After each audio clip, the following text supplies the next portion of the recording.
Okay, this is 37th Street Radio and TV, and we are out here giving you the best of the best interviews. And today we have a special guest. So, guest, please introduce yourself. Okay, I'm Edna, or known as Natty Brandy from Tanzania, radio personality, PR, and a lot more, producer. So I do a lot of things. So I call myself versatile kind of person.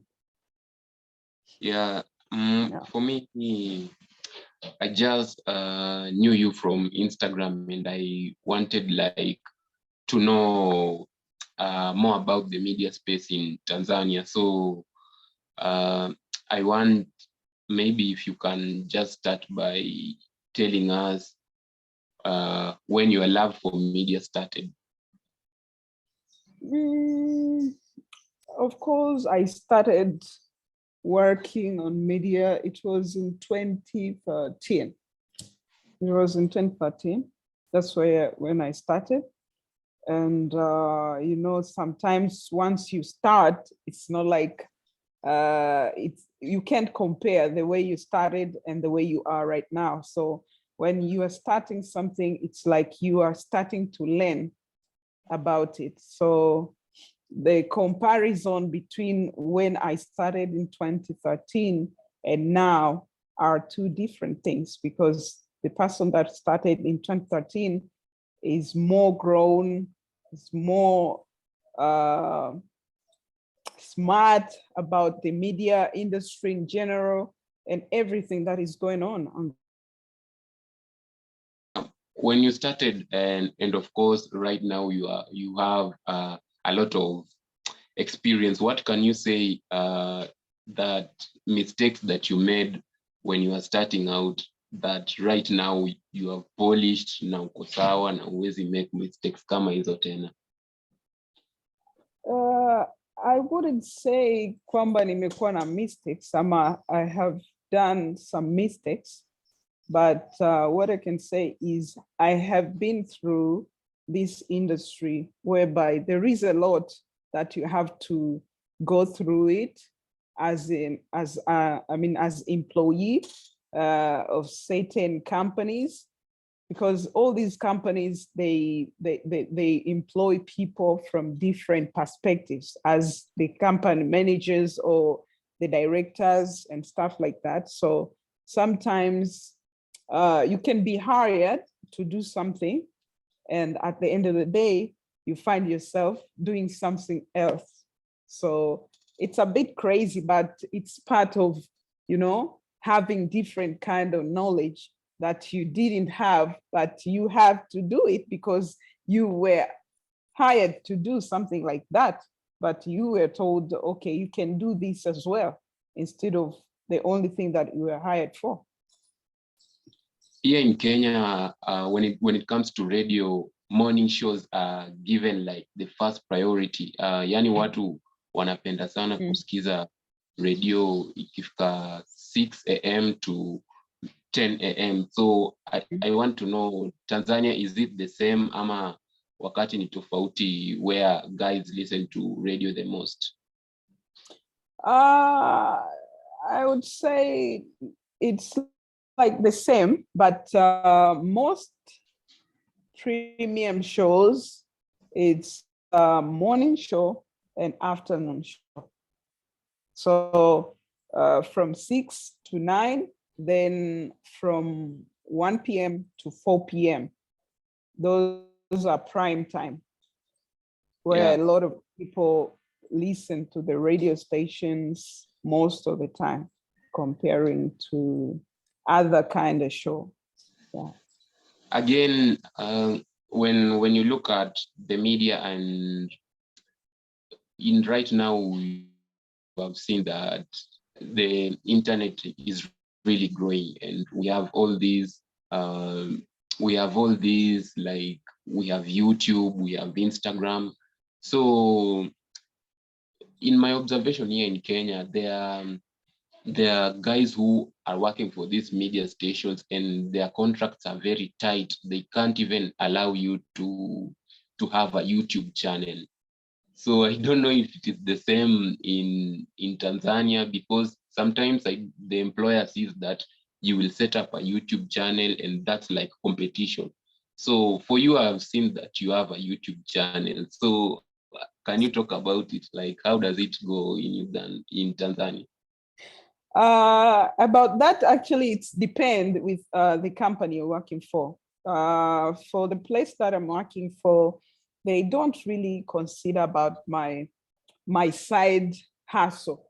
So that's not a big deal for them. But there are some of the company that I know, if you have your YouTube channel and you're doing something that is looking like, oh, this is money, then they will just do something to make sure you don't do it.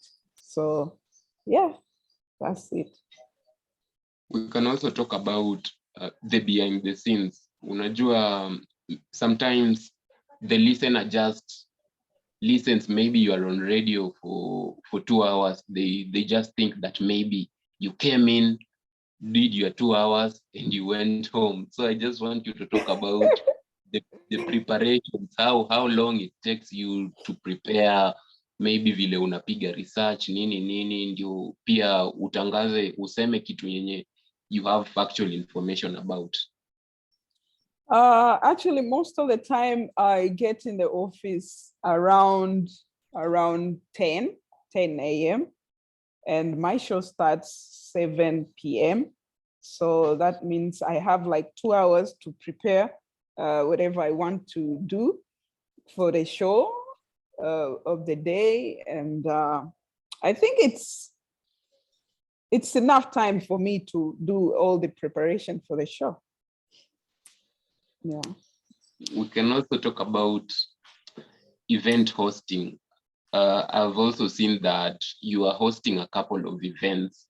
So naweza taka kujua, did radio start first alafu ika grow to hosting, or did hosting come first ndio ukaingia kwa media, ama ilikuwaje?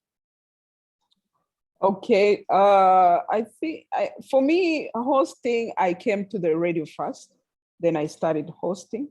So that's how it goes, because most of the events that I'm hosting are based on the radio events, and even out of the radio events that are coming up, then I'm gonna be hosting them.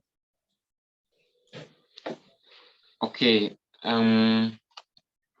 again, from you started in 2013, and just as I have said, over the years we have seen the growth of social media, na inakuwa kama siku za kwanza it was watu wasikize radio ama wa watch TV, and now we have all these social media platforms. So you being in radio, how do you guys compete? Yani kama wewe personally unaweka mikakati gani yenye mtu lazima kusikize, hata kama kuna hizi vitu zote YouTube nini lazima tu ikifika saa yako asikize? Oh yeah, hilo ni swali zuri sana. I think one of the things we are doing, having a show, it's one. Then having a show that impress people, that's number two. So one thing we are doing here, it's we have this show, but within a show, we make sure that every day you get a chance to interact with your listener. That means you must have these kind of segments that can make you interact with your listener outside. You can just go recording them about anything that you think they will be able to participate with you directly. And sometimes you may have the kind of segment that you may be inviting maybe an artist that you feel like this artist has got a lot of potential. So the people will be able to listen to your show for the day or anything else. So I think having different segments for the show, that is one of the reasons You must catch up with your listeners. Whatever they do, they must listen to your show because you have that unique segment that they must listen to it, no matter how or what they are doing at the day, but they must make sure they listen to it. You also travel so much. Nimecheki yani kuna wakati ulikuwa Nairobi, kuna wakati ulikuwa South Africa. So is this because of your job ama ni kitu tu yenye wewe mwenyewe unapenda kufanya? Kwanza ni kitu napenda. Mi napenda kusafiri sana, lakini pia most of the time nasafiri kwa sababu ya hizo, labda I'm just going for events. For example, Nairobi, I just came for Koroga Festival. Yeah, I came for Koroga Festival. Then I went to Zanzibar. They have this event called Sauti za Busara, one of the biggest event every year in February. So it's because napenda kupata experience and the exposure about entertainment and all that. Kwa hiyo, I have to go outside to see how people do it. What are some of your achievements from when you started in 2013? Kitu unaweza angalia na ukasema, hii kweli, hii nilijaribu kweli.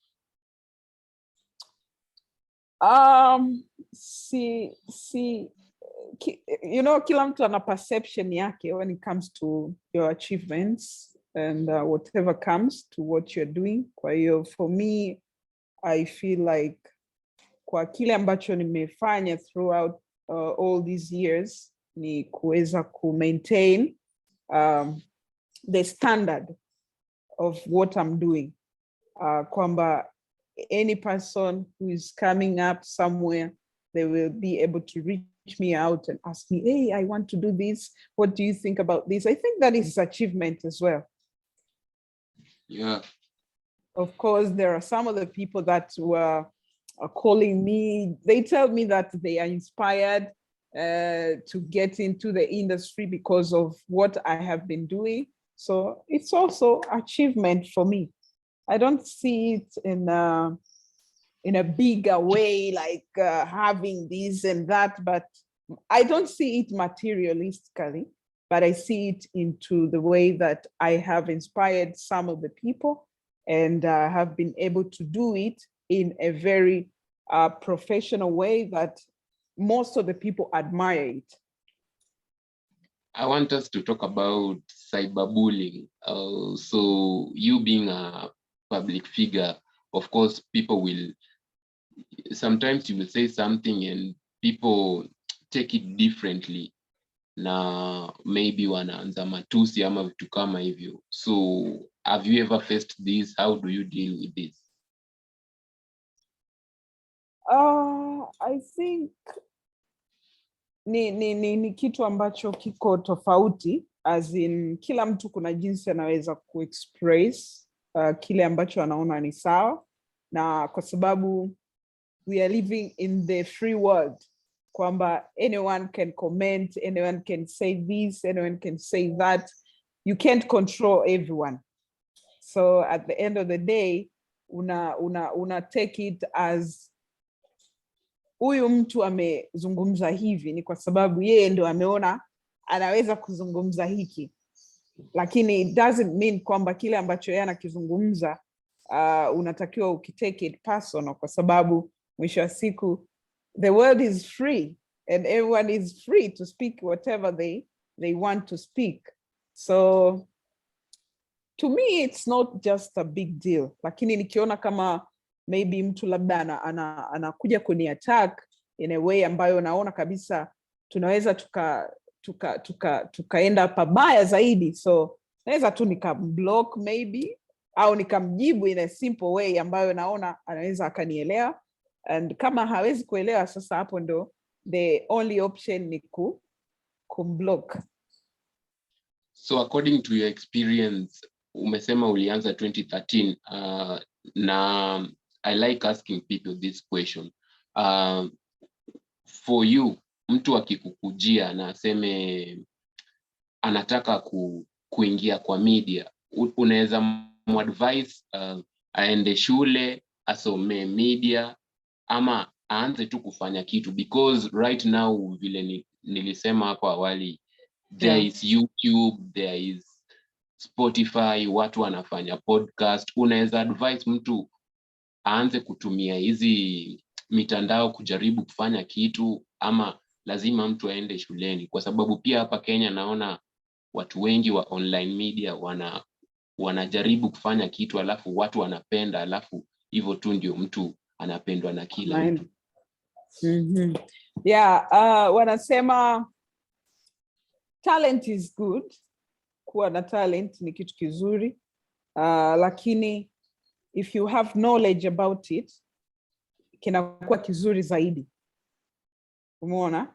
Kwa hiyo si vibaya mtu kufanya kile kitu ambacho anaona ni sawa, ama ana feel kwamba ana uwezo wa kukifanya, lakini kama ukipata knowledge pia ni kitu kizuri. Ndio maana tukasema practice makes perfect.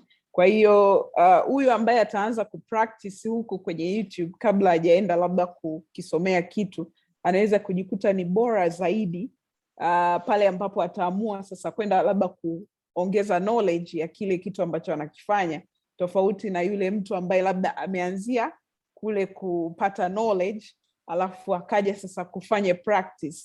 Kwa hiyo hawa ni watu wawili ambao watakuwa wana tofauti, kwa sababu huyu ameanza practice kabla ya knowledge. Kwa hiyo within kupata practice ndo akajua kumbe I can do this, nikapata hiki.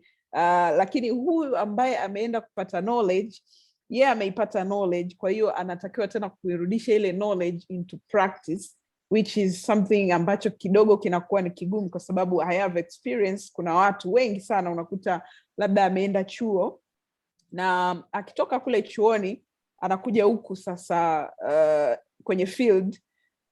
Kwa hiyo anapofika kwenye field, kile kinachotokea ni kwamba hajui hata anaanzia wapi. Unaelewa? Hajui anaanzia wapi. Au unamuuliza, wewe si umesoma hiki na hiki na hiki na hiki? Anakuambia yes, nimesoma hiki na hiki na hiki, lakini mbona you can do this? Sasa anakuambia I say mpaka nielekezwe, mpaka nifanye hivi. Kwa hiyo maana yake ni kwamba yeye amekwenda for the knowledge, lakini hakwenda for practice. Kwa hiyo mimi nafikiri wote tunakuwa tuko kwenye same line, lakini sasa namna ya